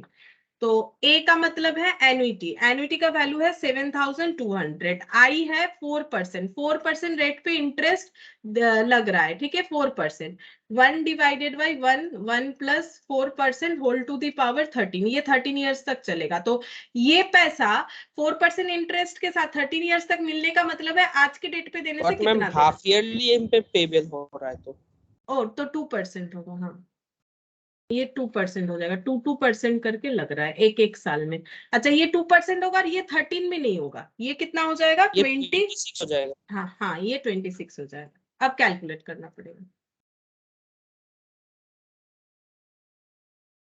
2 3 4 और 5 मैम 6 7, 7,200 के नीचे भी 4% रहेगा? नहीं 2% ही होगा, ये गलत, 2% हर जगह पे सेम ही होगा, 2%। ओके। अब चेक करो एक बार, हम भी कर लेते हैं। 2/100 +1 into 2 3 4 5 6 7 8 9 10 11 12 13 14 15 16 17 18 19 20 21 22 23 24 25 26। अच्छा, इसको करते हैं memory plus 1 divided by memory recall -1। अच्छा, देखते कितना आ रहा है। ये वैल्यू आ गया इंटू 7200 डिवाइडेड बाय 2%। 144871 लिखते हैं। 144871 प्रेजेंट वैल्यू। ऐसा कोई ऑप्शन है? 144 तो ये तो नहीं होगा। 144 लेकिन ये तो 700 है, काफी कम है। ये है 871 है, ये 900, तो ये नियरेस्ट आंसर हो रहा है। ठीक है, मैम 900 का होगा। 900। ओ हाँ, ये 800 है, ये तो कम है, ये 871 है। हाँ, तो ये आंसर होगा। हाँ, 900 होना चाहिए। देखते हैं। हाँ, ऑप्शन बी लिया हुआ। हाँ, बी तो होगा, मैंने ही गलत बता दिया। ये 800 है, ये तो 800 को क्रॉस कर चुका है, तो फिर 144 900 हम लोग को आंसर देना चाहिए, तो सी हो जाएगा। 144 900 ये हम लोग का आंसर हो जाएगा। ठीक है, तो यहाँ पर हमें थोड़ा सा आंसर और लैंग्वेज समझ के करना पड़ेगा कि कौन सा आंसर कब दे। अच्छा, और एक क्वेश्चन मेरा 11th नंबर का बचा हुआ था, वो वाला आंसर हम बताते कैसे होगा। यहाँ पर ये वाला, ये क्वेश्चन जो है ये नहीं बना था मेरा, क्वेश्चन नंबर 11। ठीक है, इसमें क्या बोला है, इसका लैंग्वेज हमें पढ़ के समझना था। ठीक है, मैंने ये लैंग्वेज जो है ये नहीं समझा था तब। देखो यहाँ पर क्या बोल रहा है, person invest 500 eight the end of each year. अगर हर साल के एंड में 500 करके इन्वेस्ट कर रहा है। एक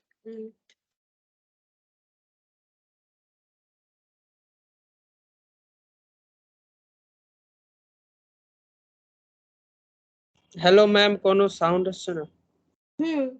এবারে পাচ্ছ? হ্যাঁ হ্যাঁ হ্যাঁ, এবার আসছে। अच्छा, देखो यहाँ पर बोल रहा है कि 500 रुपए करके हर बार इनको इन्वेस्ट करना है, तो ये एन्युटी हो गया। बैंक में देना है, विच page interest 10% per annum compounded annually बोला है। तब ठीक है, ये आर या आई जो भी बोलो, ये कंपाउंडेड एनुअली होगा, हर साल 10% करके मिलेगा। ठीक है, ज्यादा इसमें प्रॉब्लम नहीं है। Amount standing to his credit 1 year after he has made his yearly investment for the 12th time। 12 bar investment complete करने के बाद, मतलब अगर वो 12 बार इंस्टॉलमेंट अपना दे चुके हैं, मतलब 12 साल कंप्लीट हो गया है।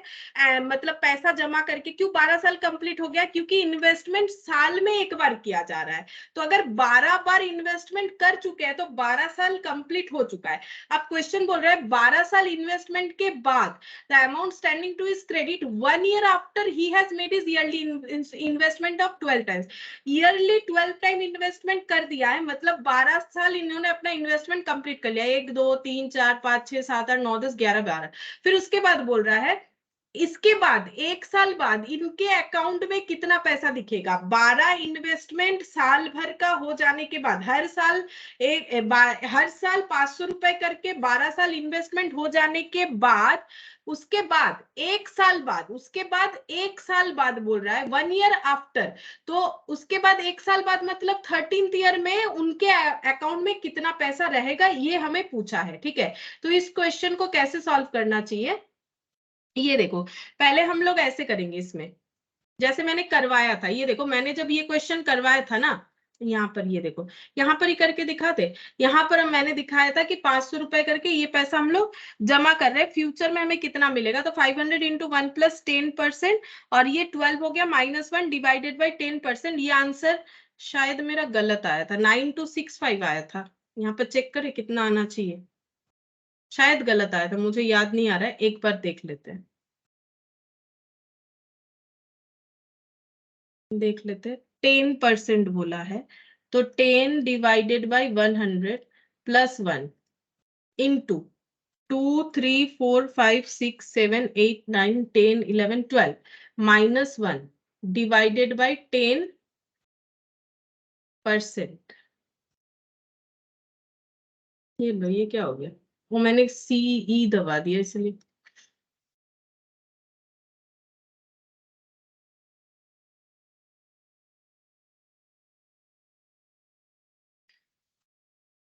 एक बार चेक करते हैं फिर से, गलत हो जा रहा है। 1.1 2 3 4 5 6 7 8 9 10 11 12 -1, अच्छा, डिवाइडेड बाई 10% इक्वल टू, ये जितना भी आया इंटू 500।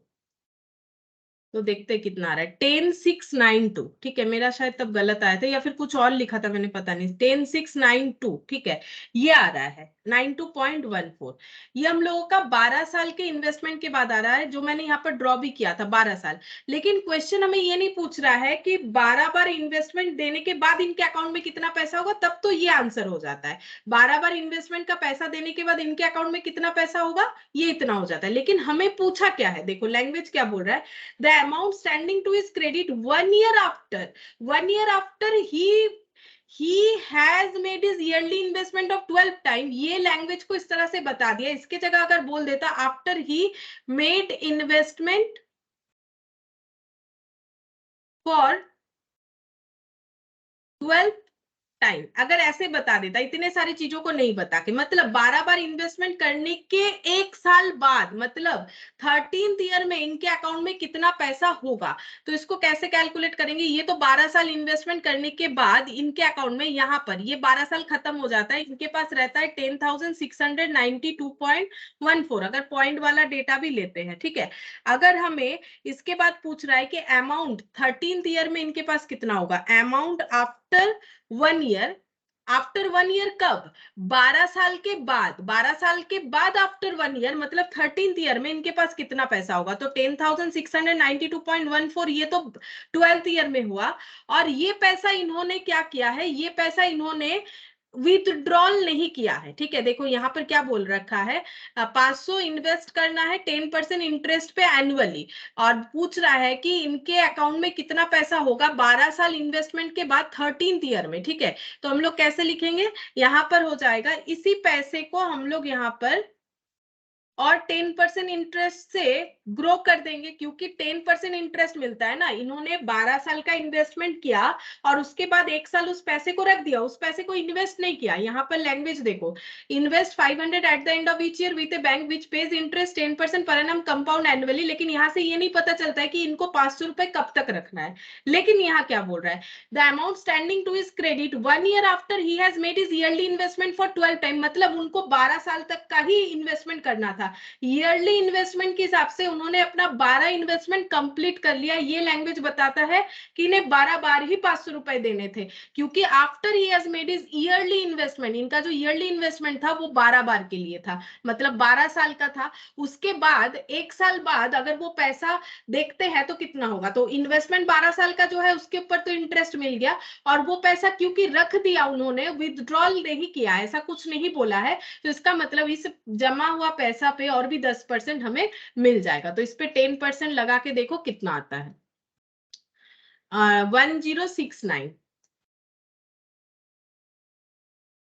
1069.21। अब ऐड कर लेते हैं,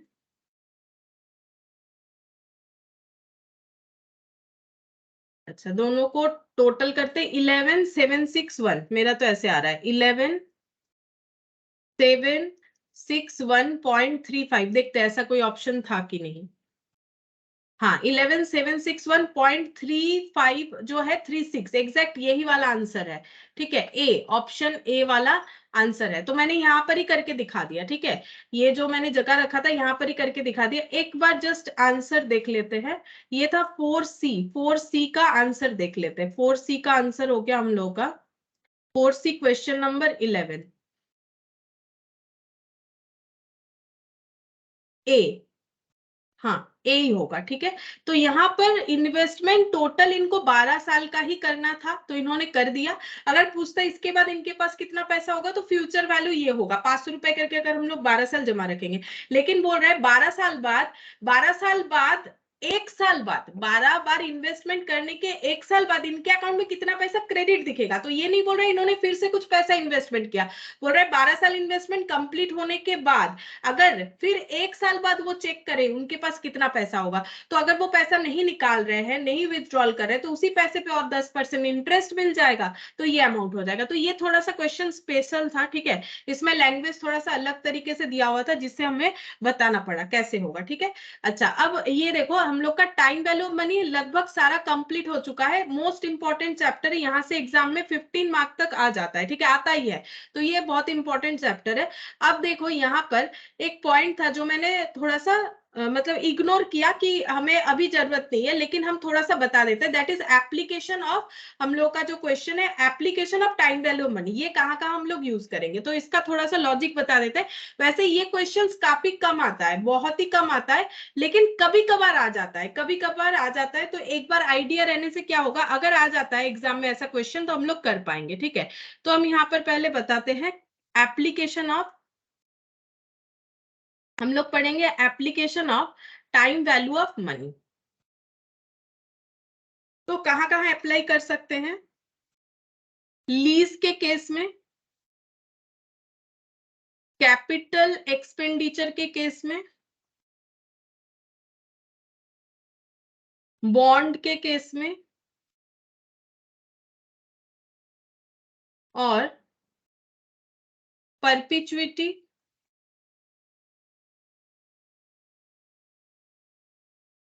ग्रोइंग परपिचुइटी,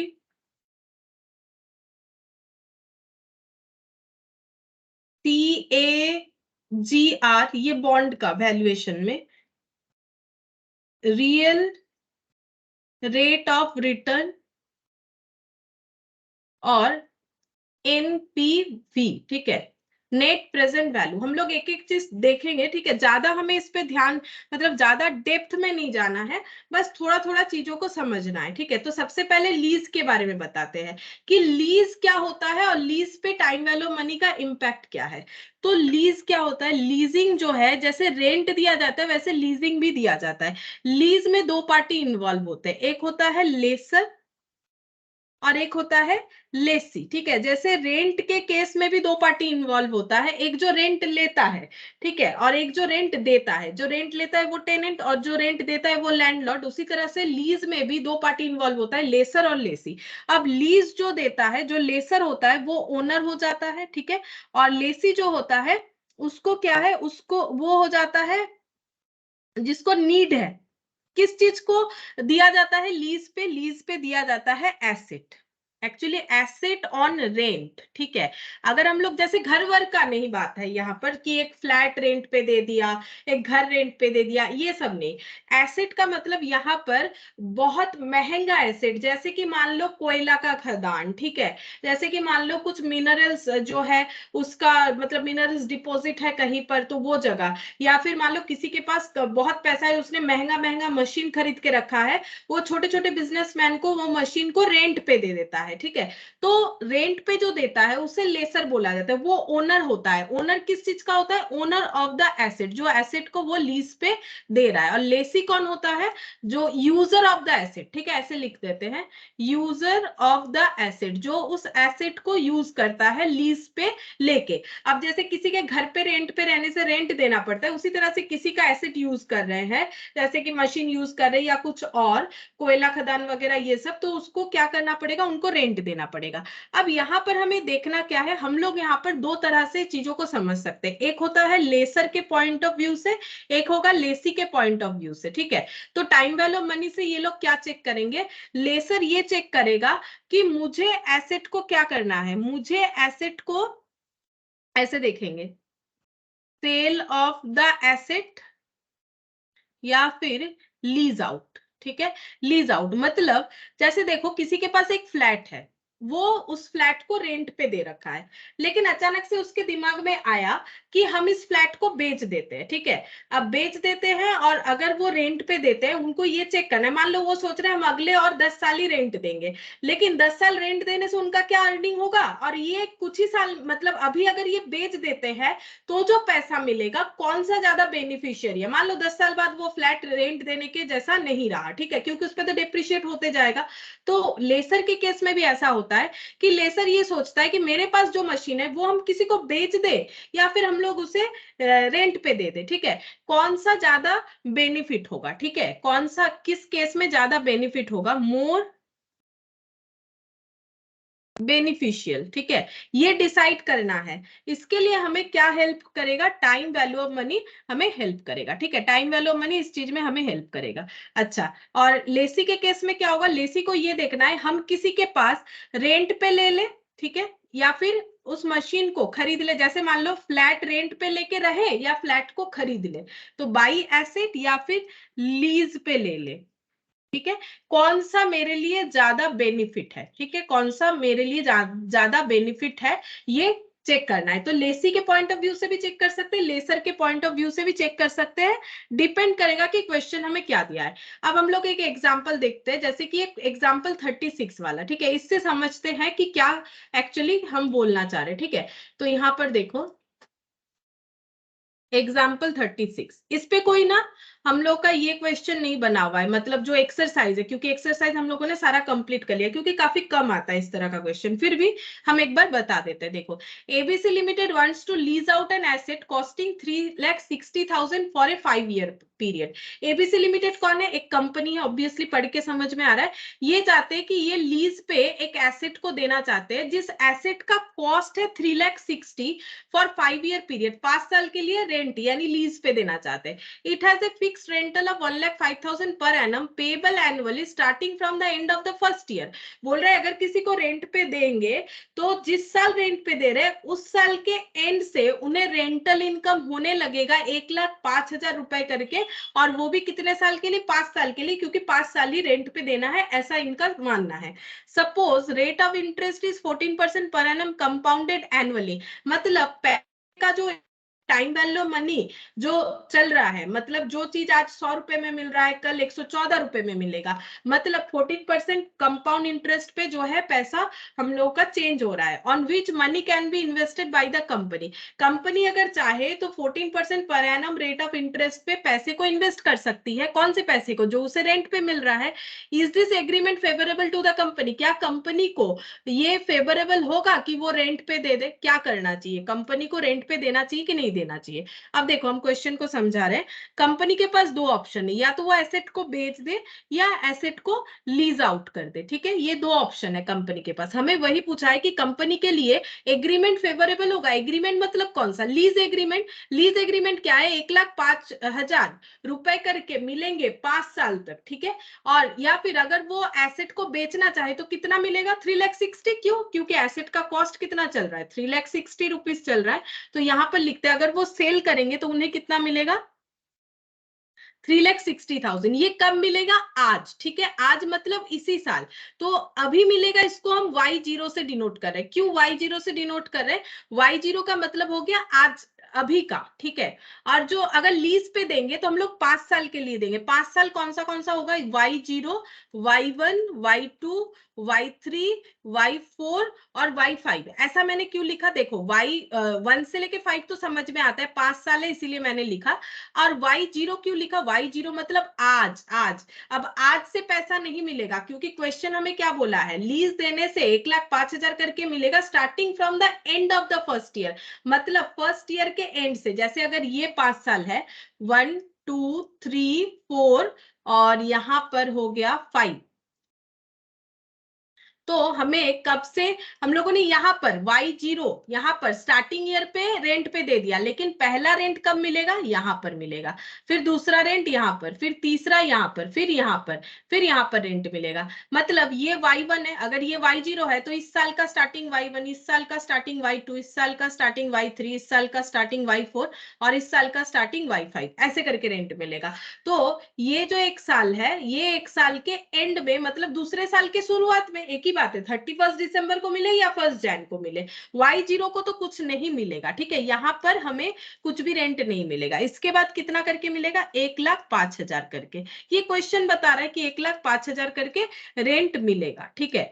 अच्छा, अब कंपनी को ये सोचना है कि ये 5 साल तक 1,05,000 करके लेती जाए या फिर आज ही किसी को बेच दे ताकि उसे 3,60,000 मिल जाए ना। हम लोग कंपेयर कैसे करेंगे, अब देखो, अगर कोई बोलेगा कि 1,05,000 इंटू हम 5 साल कर देंगे और कंपेयर कर लेंगे, इसका मतलब ऐसे ऐसे अगर हम लोग कंपेयर करना चाहते हैं 5,25,000 और ये 3,60,000, तो lease is the best option. नहीं, ऐसा नहीं होता है। क्यों?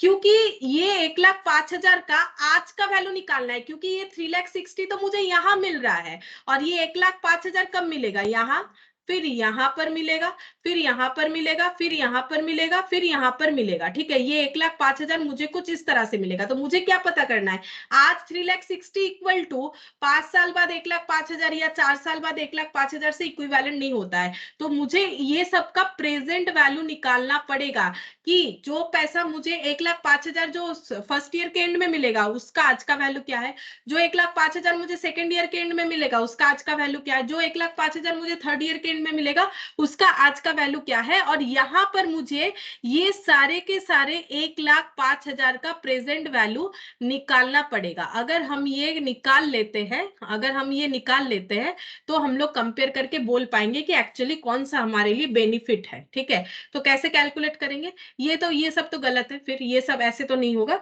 तो हम लोग कैसे कैलकुलेट करेंगे, प्रेजेंट वैल्यू निकालेंगे। एन्युटी है, क्यों? क्योंकि 1,05,000 करके हमें हर बार मिल रहा है। तो a divided by I, 1 minus 1 divided by 1 plus I whole to the power n। तो यहाँ पर कितना हो जाएगा, a है 1,05,000। अच्छा, i मतलब इंटरेस्ट रेट, वो है 14%, और 1 minus 1 divided by 1 plus I whole to the power 5। इसका कैलकुलेशन करना पड़ेगा। तो 14 डिवाइडेड बाई 100 प्लस 1। अच्छा, ये कितना बार करना है, 5 बार। 2 3 4 5, ये मेमोरी प्लस में डाल देते हैं। 1 divided by memory recall minus 1, जितना भी आया इंटू 1,05,000 डिवाइडेड बाई 14%। 360,473, यहाँ पर लिख लेते हैं 360,473। मतलब ये 1,05,000 का आज के डेट का वैल्यू है 3,60,473 और बेच देने पे मिलेगा 3,60,000 सिर्फ। तो 473 तो ज्यादा मिल रहा है। तो कौन सा ऑप्शन बेटर है, ऑब्वियसली एग्रीमेंट फेवरेबल है, मतलब लीज जो है, लीज बेटर ऑप्शन है। लीज में देना बेटर है, बेचने से बेटर है कि लीज में दे दे। देखो यहाँ पर लिखा हुआ है leasing is favourable to the lessor. हमें तो वहां आंसर वांसर लिखना नहीं है, हम लोग को एमसीक्यू दिया जाएगा। तो ये क्योंकि समझना जरूरी है, समझ लिया हम लोगों ने। अब जो ऑप्शन रहेगा वो हम लोग टिक कर देंगे, ठीक है। तो ऑप्शन कैसे रहता है कि लीज इज बेटर और नॉट, इस तरह से ही ऑप्शन रहता है। वैल्यू इसमें कमी रहता है ऑप्शन, ठीक है। ऐसे रहता है कि लीज लेना चाहिए, नहीं लेना चाहिए, क्या करना चाहिए, इस तरह का ऑप्शन रहता है अगर क्वेश्चन आता है एग्जाम में। तो एक आध बार आया हुआ है, ठीक है। चलो और एक क्वेश्चन करके देखते हैं। 37,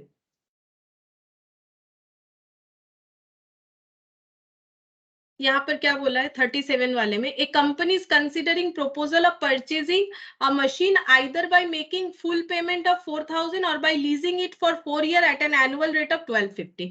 बोल रहा है कंपनी खरीदना चाहती है एक मशीन, तो अगर खरीदेगी तो उसे 4,000 देना पड़ेगा, अभी के अभी 4,000 रुपए देना पड़ेगा। और अगर लीज पे लेती है, मतलब रेंट पे लेती है, तो 4 साल के लिए रेंट लेना पड़ेगा और रेंट देना पड़ेगा 1,250 करके। Which course of action is preferable, कौन सा इन्हें करना चाहिए। If the company can borrow money 14% compounded annually, ठीक है। अगर कंपनी जो है पैसा जो बोरो करेगी वो कितना करके होगा, मतलब बोल रहा है कि उस पर इंटरेस्ट लगेगा 14% कंपाउंडेड एनुअली, अगर कंपनी पैसा बोरो करती है तो, ठीक है। मतलब बोरो कब करेगी, अगर वो खरीदना चाहेगी मशीन तो उसे बोरो करना पड़ सकता है। अब देखते हैं कि कौन सा ऑप्शन बेटर रहेगा। तो कंपनी के पास दो ऑप्शन है, या तो वो खरीद ले या तो वो लीज यानी रेंट पे ले ले। अगर खरीद लेती है तो आज अभी उसे 4,000 रुपए देना पड़ेगा, और अगर लीज पे लेती है तो उसे 4 साल तक लीज का पैसा देते जाना है। और हर साल कितना करके लीज का पैसा देते जाना है, 1,250 रुपए करके।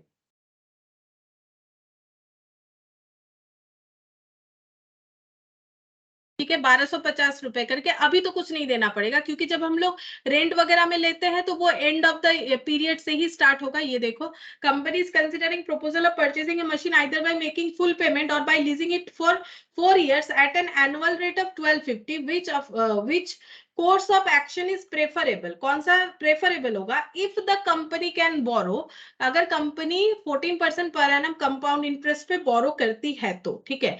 तो देखो, जब भी लीज का बात होगा ना तो हम लोग एंड ऑफ द ईयर ही मानेंगे, चाहे क्वेश्चन में बोले या ना बोले। तो यहाँ पर जब लीज लिया जाता है उसके एंड ऑफ द पीरियड से ही लीज का पैसा दिया जाता है। तो ये हो गया। अब हमें फिर से क्या करना पड़ेगा, हमें ये देखना पड़ेगा 4,000 आज देने से या 1,250 करके हम लोग 4 साल में देंगे तो कौन सा हमारे लिए जो है बेनिफिट होगा। उसके लिए हमें ये सारे पैसे का आज के डेट का वैल्यू निकालना पड़ेगा, ठीक है। तो प्रेजेंट वैल्यू निकालेंगे। तो प्रेजेंट वैल्यू कैसे हो जाएगा, A/I 1 minus 1 divided by 1 plus I whole to the power n। तो 1,250 करके देना पड़ेगा। इंटरेस्ट रेट बोला है 4%, 14%। अच्छा, 14 है कि 4 है, हाँ 14% है। अच्छा, कितने साल के लिए, 4 साल के लिए।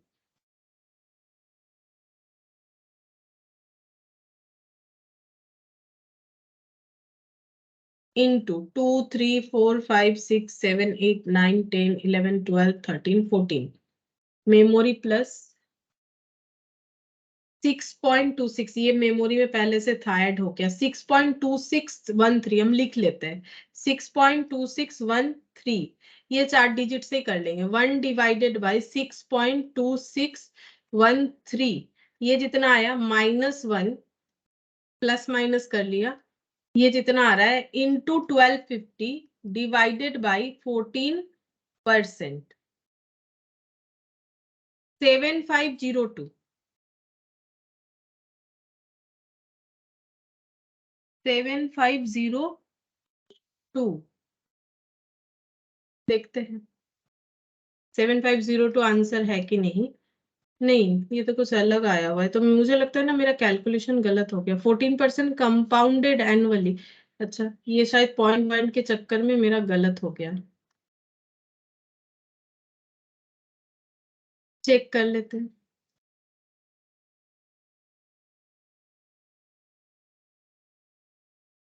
और 4 बार हुआ ना, 2 3 4, मैंने ज्यादा टाइम कर दिया। और ये memory plus 1 divided by memory recall -1 plus minus into 1250 divided by 14%, 3642। हाँ अब सही आया है, 3642। तब गलत आ गया था, वो मैंने शायद इसको 14 बार कर लिया, 4 बार की जगह। 3642.14, ठीक है। तो आज के डेट पे इसका वैल्यू इतना है। अगर हम लोग रेंट लेते हैं तो मेरा ये इन्वेस्टमेंट हो रहा है आज के डेट के वैल्यू के हिसाब से, और अगर खरीदते हैं तो 4,000। तो obviously lease is better option, lease is better. हम लोगों को लीज में ही लेना चाहिए। अगर खरीदते हैं तो हमें एक्स्ट्रा हमारा कुछ अमाउंट चला जाएगा 4,000 के हिसाब से। ये देखो, तो परचेज प्राइस से कम है तो लीजिंग इज प्रेफरेबल, तो हमें लीज में ही लेना चाहिए, ठीक है, लीज में ही लेना चाहिए। अच्छा, अब देखते हैं दूसरा, यहाँ पर 38, ये वाला क्वेश्चन नंबर 38। इसमें क्या बोला है देखो, a machine can be purchased for 50,000। हम लोग मशीन को 50,000 से खरीद सकते हैं। Machine will contribute 12,000 per year for the next 5 year. और मशीन से हमें जो कंट्रीब्यूशन मिलेगा वो है 12,000 करके 5 साल तक। Assume borrowing cost is 10% per annum compounded annually, determine whether machine should be purchased और नॉट। बोल रहा है कि अगर हम लोग मशीन को परचेस करते हैं तो हमें बोरिंग कॉस्ट देना पड़ेगा, जो पैसा बोरो होगा 10% करके per annum compounded annually basis पे देना पड़ेगा। तो हमें मशीन को बोरो करना चाहिए या फिर नहीं करना चाहिए, यही बोल रहा है। ठीक है, तो चेक करते हैं। देखो यहाँ पर कॉस्ट ऑफ मशीन, जो मशीन हम लोग खरीदना चाहते हैं उसका कॉस्ट बता रहा है 50,000। ठीक है, ये प्रेजेंट वैल्यू में ही है। अब बोल रहा है मशीन जो है 12,000 पर एनम करके नेक्स्ट 5 ईयर के लिए कंट्रीब्यूट कर सकता है। तो बेनिफिट फ्रॉम मशीन, मतलब ये मशीन को यूज करके हमें साल में 12,000 का बेनिफिट मिलेगा। ठीक है, तो ये ईयर 0 है, ये भी ईयर 0। ईयर 0 में कुछ नहीं मिलता है। ठीक है, ईयर 1 में मिलेगा, ईयर 2 में मिलेगा, ईयर 3 में मिलेगा, ईयर 4 में मिलेगा और ईयर 5 में मिलेगा। ठीक है, 5 साल का बात बताया था। ठीक है, यहाँ पर बोला था 5 ईयर्स, नेक्स्ट 5 ईयर्स तक हमें ये मशीन यूज करने के लिए 12,000 रुपए करके हमें बेनिफिट मिलेगा। 12,000 रुपए का बेनिफिट कैसे मिलेगा मशीन से? मशीन यूज करने से जो हमारा प्रॉफिट वगैरह हो रहा है ना, तो वो 12,000 करके साल में बढ़ जाएगा। ठीक है, लेकिन इस मशीन को क्या करें? इस मशीन को हम लोग मतलब खरीद ले या फिर हम लोग इसको मतलब क्या करें? इस मशीन को खरीदे, मशीन को 50,000 से खरीदे जिसके लिए हमें 10% पर एनम कंपाउंडेड एनुअली करके बोरिंग कॉस्ट बेयर करना पड़ेगा, या नहीं खरीदे? तो देखो, खरीदने से ये बेनिफिट मिलेगा तो हमें ये देखना पड़ेगा ये जो बेनिफिट मिल रहा है ये ज्यादा होना चाहिए खरीदे हुए दाम से, है ना? तब हमें ये लेना चाहिए। मशीन खरीद के ये बेनिफिट तो मिलेगा 5 साल में, लेकिन बोरोइंग कॉस्ट भी तो लग रहा है। तो हमें ये देखना पड़ेगा कि ये सारे 12,000 का आज के डेट का वैल्यू क्या है। अगर आज के डेट का 12,000 वाला 5 साल का वैल्यू ये 50,000 से ज्यादा होगा तभी हमें मशीन खरीदना चाहिए। तो चेक करते हैं प्रेजेंट वैल्यू। प्रेजेंट वैल्यू निकालते हैं, a divided by I, 1 minus 1 divided by 1 plus I whole to the power n। तो 12,000 करके बेनिफिट मिलेगा। इंटरेस्ट का रेट बता रखा है 10% पर एनम कंपाउंडेड एनुअली, 5 साल के लिए। चेक करते हैं।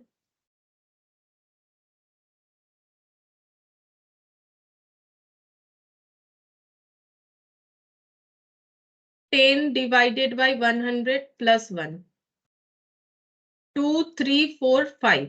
1 डिवाइडेड बाई, इसको मेमोरी प्लस कर लेते हैं, 1 divided by memory recall -1 plus minus into 12,000 divided by 10%,